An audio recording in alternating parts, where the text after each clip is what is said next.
Hi, this is Steve Siebold. I'm the author of this book, 177 Mental Toughness Secrets of the World Class. Sold over 1 million copies. And the first chapter in this book, I believe, is the key to the first step in coaching someone in high performance. Now, this is the step no one likes. The coaches don't like it. The students don't like it. If you're coaching kids, the parents don't like it. Nobody likes it. And that's why most coaches avoid it.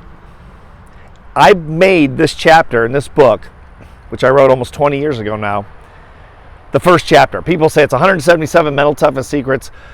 Are they in order? No, they're not. But number one is purposely number one. It's the only chapter I wanted to make sure I put in order, because it's the most important thing. It's where you start as a world-class coach. You know, people ask the difference between a middle-class coach, sort of an average coach, versus a 7-figure coach or an 8-figure coach. You know, why does Nick Saban make $11 million a year at Alabama, just in salary alone? He makes a lot more than that, but in salary alone, when the football coach down the street at a high school is making $30,000 a year. There's a reason. And without going into it all the way, I'll tell you one of the top reasons. And that's, when you're coaching someone at the world-class level, you must get them into what I call objective reality. In other words, they need to know exactly where they are in terms of their skills, in terms of their mental toughness, in terms of their work ethic, in terms of their practice schedule. Depending on what you're coaching them in, you have to know all the things that make up high performance in their area. Okay? And so I'll give you an example. I coach speakers now. I've been coaching professional speakers for a long time. I've been a professional speaker for a long time. I've been, in the top 1% of grossing speakers before COVID for 3 straight years almost. And so I've had some success. And so I've coached a lot of people that want to be speakers. So I had this guy come to me, I don't know, maybe 6-7 years ago. And he said, look, I'm making about $150,000 a year as a speaker, and I want to go to 7 figures, and I don't know how to do it. And I'm really good. And I said, well, let me see you speak. And so he hired me to coach him. I watched him speak. He said, on a scale of 1 to 10, how good am I? And I said, well, as a professional? He said, yes. And I said, you're about a 3.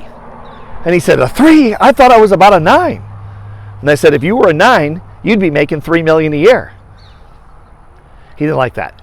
I don't blame him. I didn't like telling him that. It's sometimes people think with mental toughness, the coaches enjoy pushing people and like we're trying to bully them or hurt their feelings or something. That's the last thing I want to do, is hurt someone's feelings. I don't think anyone wants to hurt anyone's feelings. I don't think Vince Lombardi wanted to hurt someone's feelings. It's not fun. But if you're going to get people to the next level, especially world-class success, they have to know exactly where they are, assuming you're a good enough coach to know it. Okay, now I know a little bit about professional speaking. I've done it my whole adult life for a living, fairly successfully. And so I told him he was a 3, and he said, okay, so once he calmed down, he was pretty good about it actually. He said, what's it going to take me to get to a 7, 8, 9, or 10? And so I told him, so we worked on it, and he pushed back for about a year. He pushed back on me almost every single week I coached him. And I said, you're getting better, but not good enough. You're getting better, but not good enough. He went from a 3 to a 4 in about 3 or 4 months. And he went to a 5. And he was not happy with the progress or how long it was taking. Let me tell you something, coaches. They never are. And when I'm a student in something, which I always am a student in something, I'm never happy with the progress either. I want it to go faster as well. Everyone does. But you got to do it right.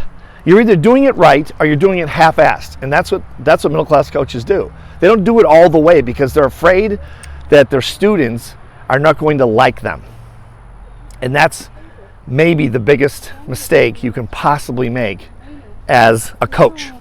Okay? So I coached him, we worked on it, and eventually he got it. And I got him to about a 7. And then he went off on his own, and he started his speaking business, kind of upgraded his speaking business. He was in the business, but not by much. And last year he made $4.5 million. $4.5 million. Bought this big place. He's living life in a pretty spectacular fashion, and he's as happy as he can be. And I get a Christmas card every year, as you can imagine. What's he going to make in the future? Oh, he's going to make a lot more than $4.5 million. Here's my point.